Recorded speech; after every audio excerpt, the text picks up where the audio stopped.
inmensa alegría poder estar con ustedes. Ya no recuerdo cuánto tiempo hace que no nos vemos, pero casi un año seguro. Creo que sí, casi un año. Más de un año. Bueno, es una alegría y creo que Dios mueve las cosas como Él quiere y Él sigue siendo el soberano, no hay duda. Y Él mueve las cosas, las personas, los tiempos, las enfermedades, las circunstancias. Entonces, por alguna razón estamos aquí y el tiempo que estemos juntos quisiera que realmente Dios nos hable, nos ministre.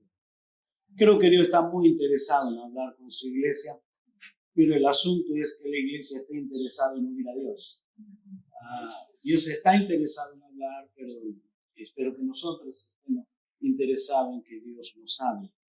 Bien, les traigo los saludos de la iglesia y me dieron 2 versículos para compartir como saludo y quisiera leérselo en 2 Timoteo, capítulo 2, versículo 1 y 2. Estos versículos son los saludos.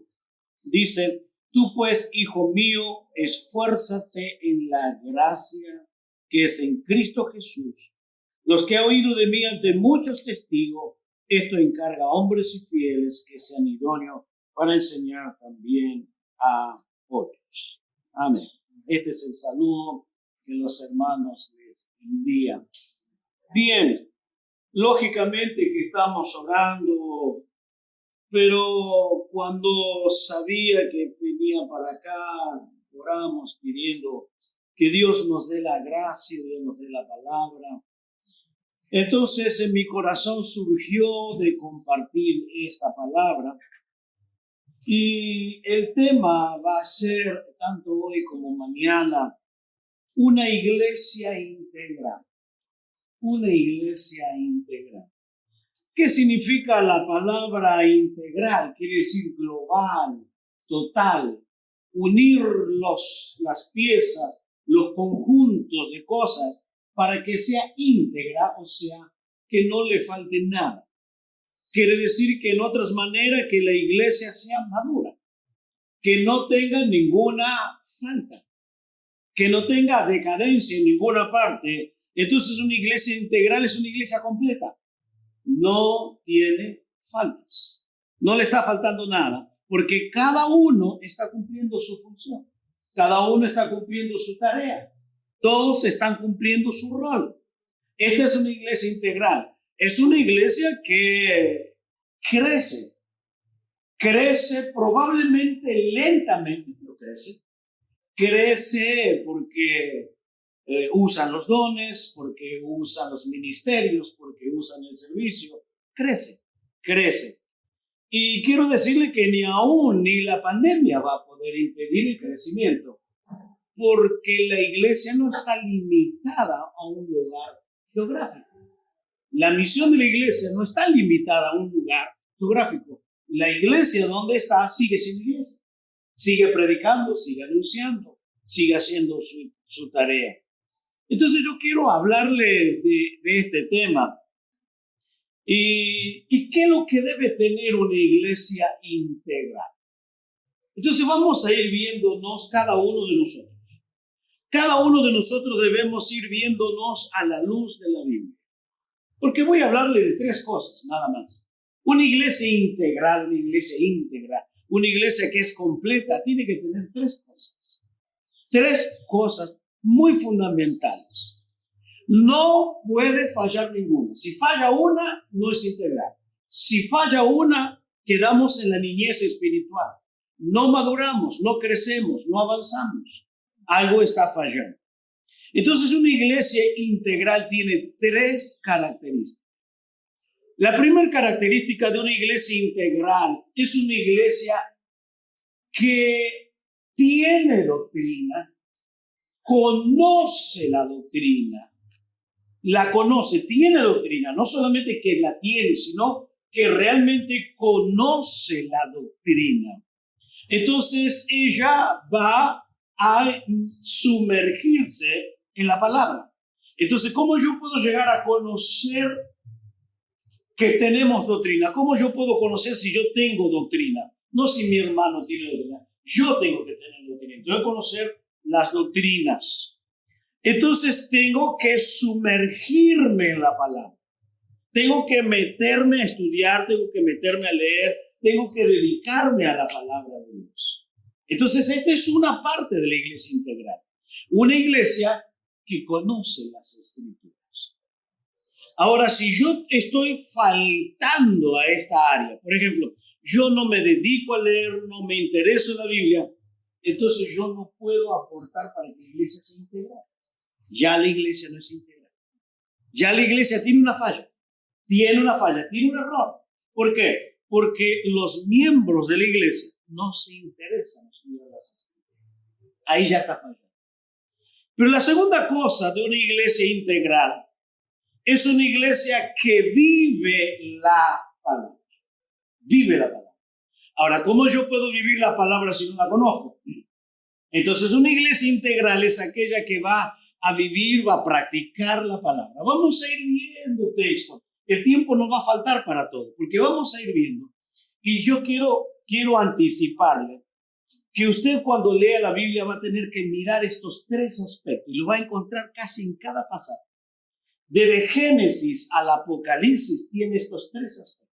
La doctrina, la práctica, la doctrina y la práctica, continuamente. Y es el llamado de Dios a través de los profetas en toda la historia. Oye Israel, vuelve a tu Dios, no adore a los ídolos, entrégate, oye, permanentemente. Dios le habla para vivir la palabra, practicar la palabra. Esto es verlo constantemente. Y vamos a ir viendo algunos textos, cómo se aplica a esto. Pero la tercera cosa de una iglesia íntegra es una iglesia que discipula y tiene interés que el mundo conozca a Cristo. El discipulado. Ahora, a pesar de la pandemia, que no nos podemos congregar, pero esto no es un impedimento para discipular. Si realmente yo tengo la carga, tengo el llamado, porque todos tenemos llamado, tengo la responsabilidad de ser un evangelista, todos somos evangelistas, todos somos llamados a ser discipulados. Entonces, esto no tendría que afectar a la iglesia, no tendría que afectar a que tú continúes desarrollando tu ministerio. ¿Por qué? Porque estás ganando a tu vecino, estás ganando a alguien. ¿Y qué haces? Una vez por semana lo discipula. Te pones a leer la Biblia, estudia la palabra, lo discipula. Esta es la iglesia integral. Entonces la iglesia integral es la que conoce la palabra, la que practica la palabra y la que discipula. Porque somos todos llamados a discipular. No es 2 o 3 personas la iglesia. Somos todos llamados a discipular. Todos tenemos la gran responsabilidad.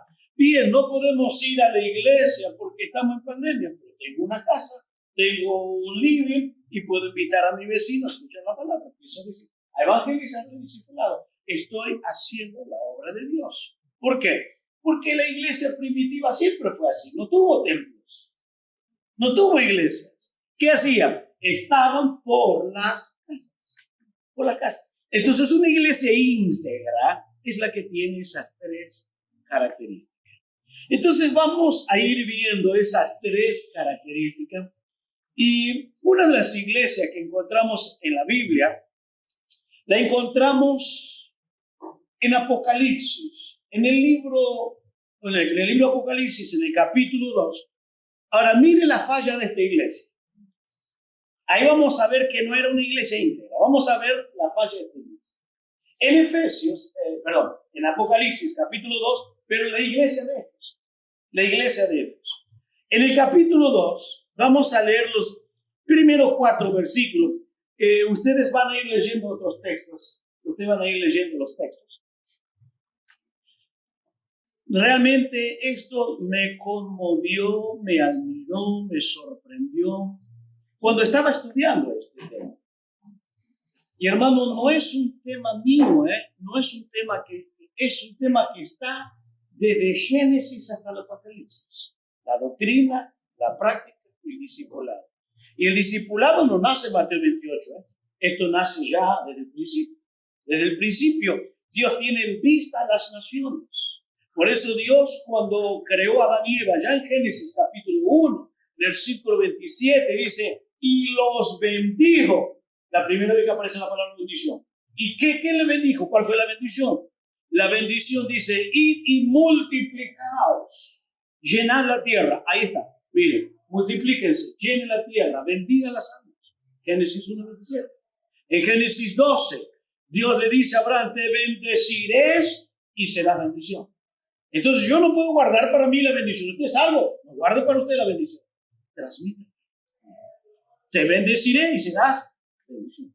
Bendición. Y esa misma promesa se lo dio a cada uno de sus hijos. Entonces cuando a José lo llevaron a Egipto, dijo, no se hagan problema, hermanos, yo soy José. ¿Para qué me trajo Dios acá? Para preservar vida, para salvar vida. Y estoy salvando la vida de los egipcios y salvando nuestra vida. Mire usted, estamos llamados a bendecir. Continuamente. Mire, desde Apocalipsis, desde Génesis a Apocalipsis. Pero vamos a leer allí en Apocalipsis, en el versículo 1 del capítulo 2, dice, escribe al ángel de la iglesia de Efeso, el que tiene las 7 estrellas en su diestra, que anda en medio de los 7 candeleros de oro, dice eso. ¿Qué dice? Yo conozco tus obras. El Señor conoce las obras. ¿Y qué le conoce? Tu arduo trabajo, tu paciencia, que no puedes soportar a los malos, y has probado lo que dicen ser apóstol y no lo son, y los aliados mentirosos. Entonces lo probaste, pasaron por la balanza, quién es verdadero, quién no es verdadero. Tienes una dedicación muy especial y que ha sufrido y ha tenido paciencia, ha trabajado arduamente y por amor a mi nombre no ha desmayado. Pero ahora viene la falla de tu iglesia. Pero tengo contra ti. ¿Qué tengo contra ti? Que has dejado tu primer amor. Entonces esta iglesia tenía doctrina, esta iglesia era celosa, esta iglesia trabajaba, pero todo lo que hacía, lo hacía sin amor. Entonces, ¿qué está fallando? En la práctica. Y entonces no es aprobada por Dios, porque tengo contra ti. Ellos tenían la doctrina, pero no tenían la práctica. Y creo que esto es una de la gran mayoría de los cristianos. Conocemos lo que debemos hacer, pero cuando somos llamados a hacerlo, no lo hacemos. Ahí está la gran falla. Entonces, no somos ni aportamos para la iglesia integral. Para que una iglesia esté integrada. Bien. Entonces, esto es la vida de una iglesia que realmente va a crecer, que es saludable. Que la iglesia, que toda persona que viene a la iglesia debe encontrar que tiene palabra de Dios, va a encontrar una palabra de Dios, va a encontrar la práctica de la palabra de Dios y va a tener una iglesia que tiene visión para extenderse hacia afuera. Yo quiero darles algunos ejemplos dentro de estos tres tópicos. Doctrina, práctica, discipulado. Doctrina, práctica, discipulado. Yo quiero darles algunos ejemplos. Podríamos mencionar muchísimos, pero muchos textos, muchísimos. Vamos a mirar, para mirar el primer tópico, somos llamados a la práctica de la palabra. Somos llamados a practicar. Primero, oír y luego practicar. Por ejemplo, Mateo capítulo 7, versículo 23. Yo le voy a pedir que alguien pueda leer este pasaje. Es muy conocido, pero alguien quisiera leerlo de Mateo 7, 23 al 28.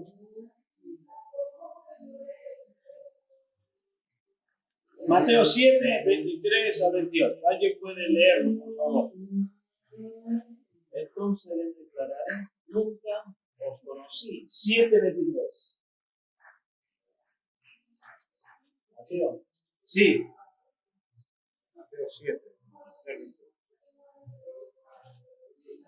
¿Ese? No, es la final del mensaje. Mateo 7. 28. Donde dice, el que oye estas palabras. Creo que es del 24. Sí, 24. Sí, el 24. 24, 28. Cualquiera pues que oye esta palabra. Ahí está, paramos ahí. Oye la palabra. Entonces, ¿qué estoy escuchando? La doctrina. Estoy escuchando lo que debo saber. Oye esta palabra y qué más. Dice así, cualquiera pues que me oye estas palabras. Sí. Y las hace. Ahí viene la segunda parte. Ahí viene. Entonces, conocimiento y práctica. Conocimiento y práctica. Oiga, el oír es una obligación. Por eso Dios le dice a Israel, oye, oye. Ahora, ¿cuánto tiempo nos ocupamos diariamente para oír a Dios? ¿Cuánto nos dedicamos para oír que Dios nos hable, que Dios nos dirija en este día? Ahí, esa es una iglesia integral. No una iglesia que me levanto ahí 5 minutos antes de llegar al trabajo, me lavo la cara y salgo de parar. No. Tiempo con Dios. Si no, no eres parte de la iglesia integral. No eres parte de la iglesia integral. Y vas a tornarte una iglesia simplemente tradicional. Lo hace por tradición, por costumbre, pero no por pasión. No por pasión, no tengo nada. Y ya lo vamos a ver cuando hablamos de las misiones. No hay pasión, no hay sentimiento. ¿Por qué? Porque no tomaste en serio lo que Dios habló. No tomaste en serio lo que Dios te ha dicho, y mucho menos para practicar. Seguimos. ¿Qué ocurre con estas personas? Le compararé a un hombre prudente que edificó su casa sobre la roca. Ahí está el asunto. El asunto cuando estoy en la iglesia y todo me va bien, todos cantamos. Todos somos buenos hermanos. Pero el asunto cuando vienen las tormentas, y ahí dice que soplaron vientos, vinieron con ímpetu contra aquella casa. ¿Y qué ocurre? Así. Pero el asunto es oír a Dios, obedecer a Dios, y cuando llegan las tormentas, ¿qué ocurre? Por favor, lee lo que viene, las tormentas. Descendió lluvia y vinieron ríos y soplaron viento y golpearon contra aquella casa y no cayó. Vamos a hacer un paréntesis ahí. Vamos a ir al Salmo 91, por favor. Este Salmo 91 lo conocen todos, pero en este Salmo 91 es el Salmo que me libra de las 7 plagas. 7 plagas. Ahí en el 91 hay 7 plagas, 7 resultados negativos, pero para que me libre de estas 7 plagas, yo tengo que practicar el versículo 1 y el versículo 2. Salmo 91, 1 y 2. Vamos a mirarnos a nosotros mismos, por favor. Mirémonos a nosotros mismos. Si yo tengo realmente la condición para que Dios me libere de todo lo que viene en mi vida. Versículo 1 y versículo 2. Léanlo despacito porque ahí hay algo muy interesante en el versículo 1 y versículo 2. Léanlo. El que habita al abrigo de la tierra. Oh, exacto, sí. El que habita, por favor, grave esa palabra, habita. Al abrigo, la otra palabra, abrigo. ¿De quién? Altísimo. Ese es el primer nombre que el salmista le da a Dios. Y ese nombre es Elohim. Ya lo voy a explicar. Seguimos. Morará bajo la sombra. Otra palabra. Morará bajo la sombra del Omnipotente. Ya voy a explicar de qué significa la sombra del Omnipotente. Ahí está el segundo nombre de Dios. Omnipotente. Shaddai. El 2 dice, diré yo a Jehová, esperanza. Jehová, le diré yo a Jehová. El tercer nombre de Jehová quiere decir Señor. Le voy a decir a Dios, Señor. Esperanza mía y castillo mío. Castillo mío, esperanza y castillo mío. ¿Qué es? ¿Cuál dice? Mi Dios en quien confío. Mi Dios, el Dios personal. 4 veces en estos 2 versículos menciona a Dios. 4 veces. Entonces, luego comienza a hablar de las plagas. Todo lo que va a venir. Pero ¿qué tengo que hacer para poder soportar todo esto? Bien, Veamos estos versículos 1 y 2 rápidamente, un pequeño pantallazo. Volvamos al inicio. El que habita. Esa palabra habitar es el que vive, el que mora. Entonces, si yo estoy morando bajo la dirección, el amparo del Todopoderoso, estoy libre. Pero no que yo vaya a la presencia de Dios el domingo, alabe a Dios, y el lunes a otra cosa. Ese es no habita. Ese no está habitando la presencia de Dios. El que habita, y esa palabra habitar significa estar en familia, estar sentado, estar tranquilo, estar plácidamente disfrutando. ¿Pero qué? Bajo el abrigo de Dios. El que habita al abrigo. ¿De quién? De Elohim. Y Elohim significa el que está arriba de todo. El máximo, el que controla todo y que tiene todo bajo su autoridad. Entonces, si yo estoy debajo del abrigo de Dios, tengo comunión con Dios. Tengo comunión con Dios. No tengo problema. Hay dificultades. Ahora, en la traducción Jerusalén, la nueva de Jerusalén 1976, que dice el que habita, dice el que está en los secretos de Dios. Esa es la traducción. Esa palabra, el que habita, el que está en los secretos. Cuando yo leí esta traducción, yo dije, Señor, mi oración comenzó a agregar un pedido especial. Yo dije, Señor, yo quiero estar en tus secretos. Yo quiero conocer tus secretos. Yo quiero vivir tus secretos. Yo quiero estar en tus secretos. Entonces, cuando yo estoy en los secretos de Dios, no tengo problema de practicarlo. Paso a ser un iglesia.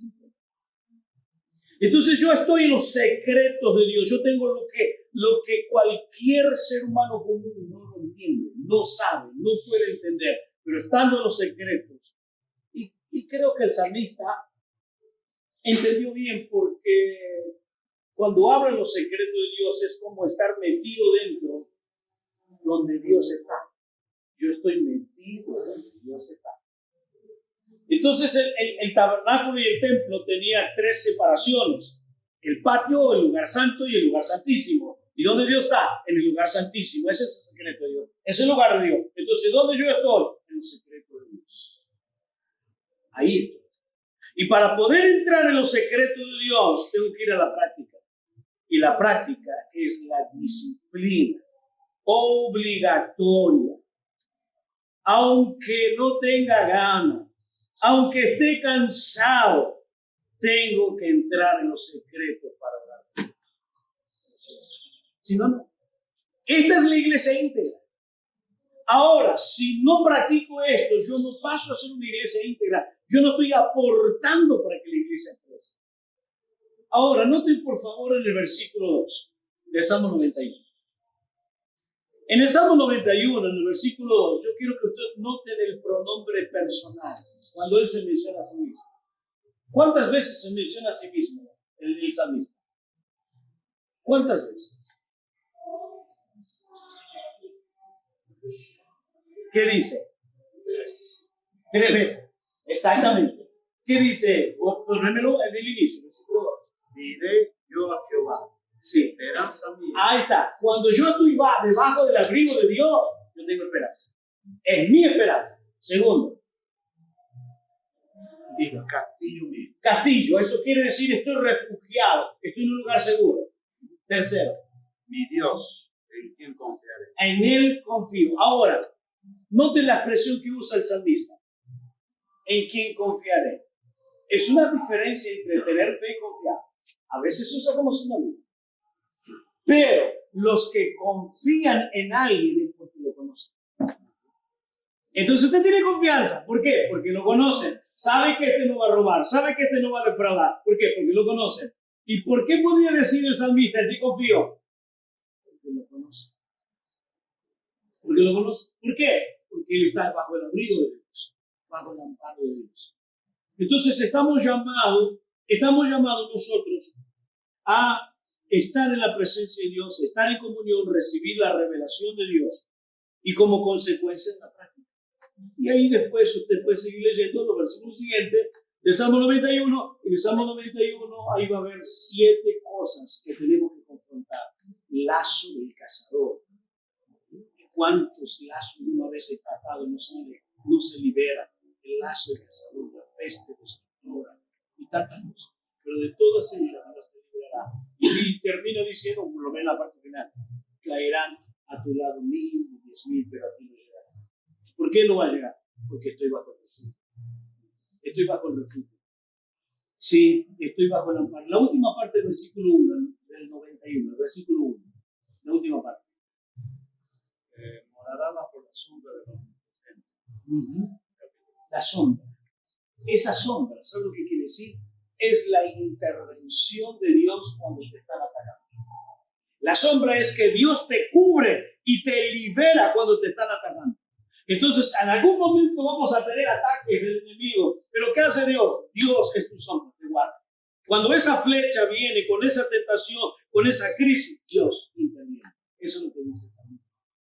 Eso es lo que Dios está diciendo. Vamos a ser libres. Ahora, quiero cerrar con este pensamiento. Bajo la sombra, con tus plumas te cubrirá. Bajo sus alas estarás seguro.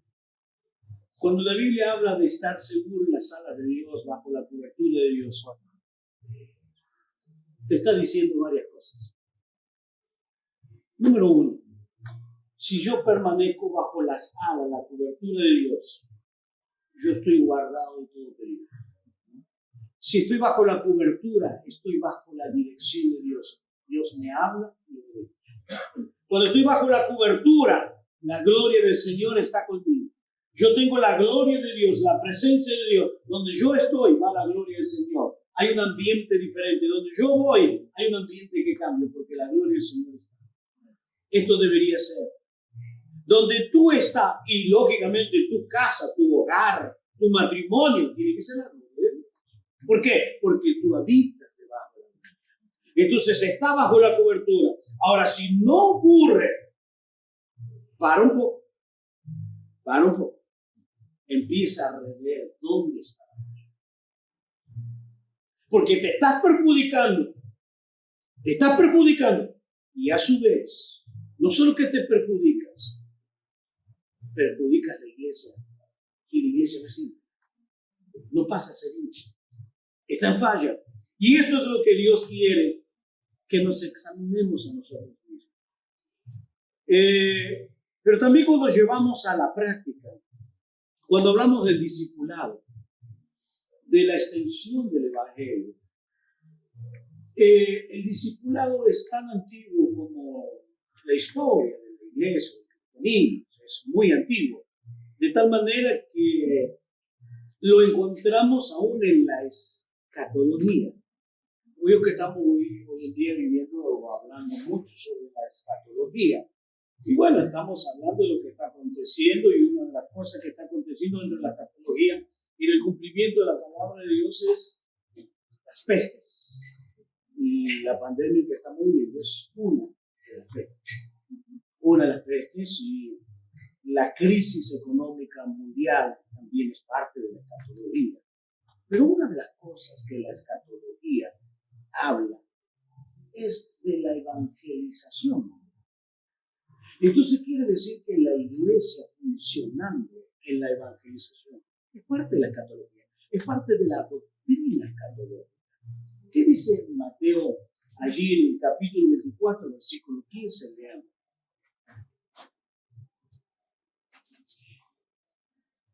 ...24:15...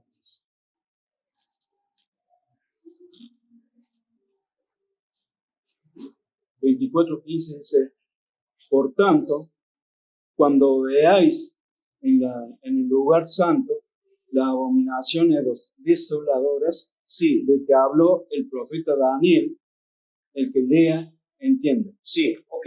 Habló el profeta Daniel de lo que va a ocurrir. Pero quiero que me lea el versículo, creo que es el anterior. Dice: será predicado el evangelio. 14. Y será predicado este evangelio del reino en todo el mundo, para testimonio a todas las naciones, y entonces vendrá el fin. ¿Cuándo va a venir el fin? Cuando sea predicado. El Evangelio. ¿Y quién tiene que predicar el Evangelio? La iglesia. Tú y yo somos responsables de esto. Entonces, dentro de la escatología está la predicación, está el discipulado, está extender el reino. Todos nosotros tenemos esa tarea de responsabilidad ante Dios. Ahora, el reino. Este es otro tema que tendría si uno hablaría del reino, tendría que tener muchos días de estudio. Pero Dios le dijo a la nación de Israel que ellos serían un reino de sacerdotes. ¿Se recuerdan en Éxodo capítulo 19? Que Dios los santifica y los separa para que ellos sean un reino.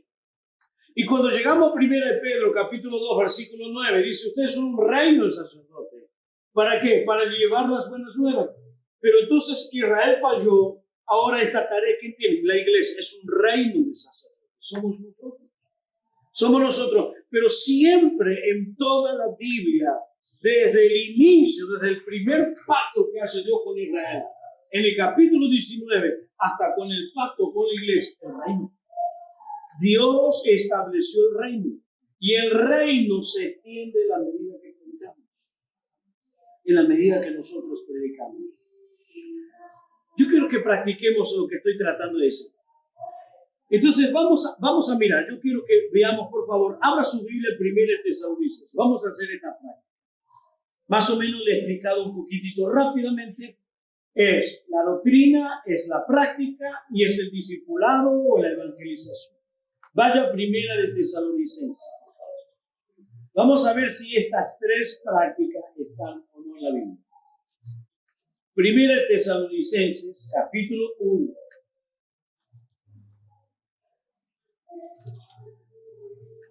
Usted sabe que lo que estoy diciendo cuando digo doctrina, ¿ok? Estamos hablando de verdades inquebrantables, verdades eternas, establecidas por Dios como fundamento inamovible. Inamovible. Por ejemplo, en el capítulo 1, vamos a dar inicio desde el versículo 2. Vamos a ir del versículo 2, tendremos que ir hasta el final, pero vamos a ir bien. Dice, damos siempre gracias a Dios por todos vosotros, haciendo memoria de vosotros en nuestras oraciones, acordándonos sin cesar delante del Dios y Padre nuestro de la obra de vuestra fe y del trabajo de vuestro amor y de vuestra constancia y esperanza en nuestro Señor Jesucristo. Versículo 4, porque conocemos, hermanos amados de Dios, vuestra elección, pues nuestro evangelio no llegó a vosotros en palabra solamente, sino aquí viene la doctrina, acá viene la verdad, que, ¿cómo llegó? En poder, la palabra poder en la doctrina, la palabra poder en Dios, la palabra poder en Cristo, la palabra poder en el Espíritu, sino también en poder en el Espíritu. ¿Y qué consecuencia tuvo? ¿Cuál es la consecuencia de esa doctrina, del poder?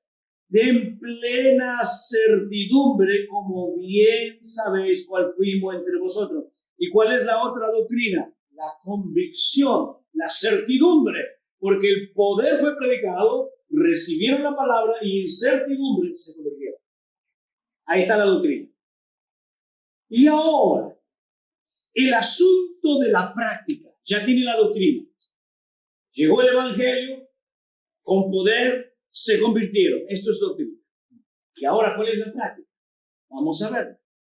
Y vosotros vinisteis a ser imitadores de nosotros y del Señor Jesucristo, recibiendo la palabra en medio de tribulación con gozo del Espíritu. ¿Cuál es el resultado? Ahí está la práctica. ¿Qué hicieron?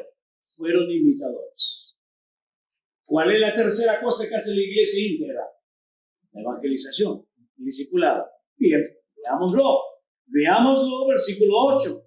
porque partiendo de vosotros ha sido divulgada la palabra del Señor, no solo en Macedonia y Acaya, sino también en todo vuestro lugar, la fe, etcétera, etcétera, todo. ¿Están las tres cosas? No están las tres cosas. Y no es el único texto. Hay muchos textos. Entonces, tiene doctrina, tiene práctica y tiene extensión a través de la evangelización y del discipulado. Hermanos, es una tarea nuestra.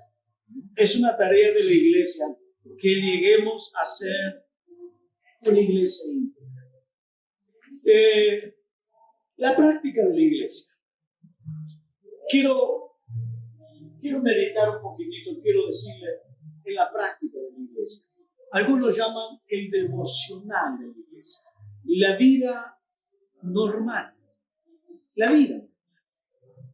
Yo creo que la vida normal de un cristiano en el apóstol Pablo no es nuestra vida normal. Pero para el cristianismo es normal. Pero quiero hacerle mención por lo menos tres cosas de la vida normal. Tres cosas de la vida normal de la iglesia. Después de conocer la doctrina, yo tengo que practicar normal y cotidianamente. Tres cosas básicas. Número uno, yo tengo que apasionarme. Yo tengo que tener la sed de estudiar las Escrituras. Si yo no estoy apasionado por la Biblia, si yo no tengo pasión por las Escrituras, pregúntate, ¿amas a Dios? Porque si no amas su palabra, no amas a Dios. Si no te interesa la Biblia, no te interesa Dios. No hay otra alternativa. Es eso. No podemos decir yo amo a Dios, pero no amo su palabra. No, es una sola cosa. Entonces tengo que amar la palabra. ¿Y qué dice Esdras 7:10? Vamos a buscar su Biblia y miren lo que dice 7:10 de Esdras. Esdras 7:10. Por eso yo le dije, reflexionemos, pensemos. ¿Qué me está faltando para ser una iglesia íntegra? Esdras 7:10. Porque Esdras había preparado su corazón para inquirir la ley de Jehová y para cumplirla, y para enseñar en Israel sus estatutos y decretos. Entonces Esdras estudió la Escritura por tres razones. Primero, él estudia para saber, que quiere decir inquirir. Y la palabra inquirir es zambullirme dentro, es meterme. Es como cuando te estás tirando el trampolín y te zambullís, eso es, te estás zambulliendo en las Escrituras. ¿Para qué te zambulles en la Escritura? Para practicar, o sea, para vivir. ¿Y cuál es la tercera cosa? Para compartir. No hay otra razón. Somos el pueblo de Dios y a quien Dios tiene para cambiar las vidas. Entiendan esto, hermano, a quién Dios tiene en la tierra para cambiar la vida, a quién Dios tiene para cambiar al drogadicto, a quién Dios tiene para cambiar al asesino, a quién Dios tiene la iglesia. No es otra cosa, es usted y soy yo, somos nosotros. Y entonces, ¿qué tenemos que tener? Pasión por las Escrituras. Pasión por las Escrituras. Conocerla, practicarla y compartirla. Conocerla, practicarla y compartirla. No deberíamos perder ninguna oportunidad, y con mucha razón, siendo conscientes que estamos a las puertas de la venida del Señor Jesús. Entonces, una de las cosas es, en la práctica, tengo que conocer las Escrituras, tengo que amar las Escrituras. En la práctica, ¿qué más tengo que hacer? En la práctica, tengo que dedicarme a orar, disciplinarme, hacerme un tiempo para orar, buscar tiempo para orar. Los hombres que cambiaron el mundo eran hombres de oración. Martín Lutero era un hombre de oración y dijo, hoy tengo muchas cosas que hacer, hay muchas cosas. Entonces no tengo tiempo para orar. Voy a dedicarme a orar solo 4 horas. No tengo mucho tiempo. Voy a orar 4 horas. Y todos los hombres de Dios, Müller, el gran hombre que realmente revolucionó en sus días, era un hombre que leyó 200 veces la Biblia entera en su vida y 150 la leyó de rodillas. Estos son los hombres que cambian, estos son los hombres que hacen una gran influencia en la sociedad. Y para eso está la iglesia. Esos son parte de la iglesia. Pero también la segunda cosa que tenemos que hacer es orar. Dedicarnos, tomarnos tiempo para orar. Apartarnos el tiempo. El Señor Jesús también era hombre y se cansó. Si usted lee Marcos allí en el capítulo 1, él estuvo un día muy agitado. Y cuando parecía que iba a descansar, llegó la noche, va a la casa de la suegra de Pedro, sana la suegra de Pedro, y vino toda la ciudad para que sane y echándole por. Y se quedó hasta alta hora. Y la Biblia dice en Marcos 1:35 que no había salido el sol todavía y se fue a orar. Se fue a orar. ¿Usted qué haría después de tener una actividad tan cansada, agotado, ir a dormir tarde? Que a dormir. No. Eso se levantó de madrugada. La iglesia que va a cambiar la sociedad es la que ora. Es la que verdaderamente va a orar. Pero la tercera cosa que debe hacer la iglesia, la que va a cambiar el mundo, en tercer lugar, es la iglesia que practica la comunión. A veces a esto no le damos mucho valor, pero usted puede mirarlo en el libro de los Hechos, que compartían sus necesidades, oraban uno por nosotros, intercedían, estaban en continua comunión. Simplemente le leo un versículo, allí de 1 Corintios, capítulo 1, versículo 9, la importancia de la práctica de la comunión. Hay tantos versículos donde habla sobre la comunión. Yo sé que se torna a veces muy difícil practicar la comunión, pero es allí cuando debemos estar muertos, totalmente muertos, nuestro ego, nuestro orgullo, nuestra soberbia. En el capítulo 1, en el versículo 9 dice: fiel es Dios, por el cual fuisteis llamado. ¿Para qué Dios me llamó? ¿Para qué yo me convertí? ¿Para qué Dios me llamó? 1 Corintios 9. A la comunión con su Hijo, Jesucristo. Ahora, ¿cómo yo voy a practicar la comunión con Dios si yo no leo la Biblia, si yo no oro? No puedo practicar. Pero también dentro de la oración debo tomarme el tiempo de tener esa práctica de dejar que Dios hable. No solo yo, Señor, bendíceme, ayúdame, no solo pedir, sino agradecer. Pero también guardar el silencio y dejar que Dios te hable. Que Dios te dirija, que Dios te dé la palabra, que Dios te dé la gracia, que Dios te dé esa bendición. Entonces, dentro de esa práctica doctrinal, ¿qué tenemos que hacer? Amar las Escrituras, conocerla y practicarla, orar y practicar la comunión. Esto va a hacer que la iglesia sea íntegra, totalmente íntegra, y sin ninguna duda Dios va a usar. Y hay muchos textos más, muchísimos. Podríamos leer, pero cantidad de textos que dentro de la visión de Dios o el propósito de Dios, ¿para qué Dios nos creó? ¿Para qué Dios creó el cielo, la tierra? ¿Para qué Dios creó las aves? ¿Para qué Dios me creó a ti y a mí? ¿Para qué Dios nos creó? La Biblia da la respuesta. Para su gloria. Para su gloria. ¿Y cómo yo puedo vivir para la gloria de Dios? Haciendo lo que Dios quiere. Cumpliendo su voluntad. ¿Y cuál es su voluntad? Que ganemos el mundo. Que prediquemos, que anunciemos. y que llevemos ese mensaje. Pero para llevar ese mensaje hay dos cosas antes: conocer la doctrina, practicar la doctrina y llevar el mensaje a la persona. Esta es una forma introductiva de este tema tan amplio, pero creo que es muy necesario mirarnos a nosotros mismos. Yo puedo juzgarme a mí mismo a través de estas tres cosas que hacen la vida de la iglesia íntegra. ¿En qué estás fallando? ¿En qué yo estoy fallando? ¿Cuál de estas tres cosas me falla? ¿Cuál de estas tres? Algunos dirán las tres,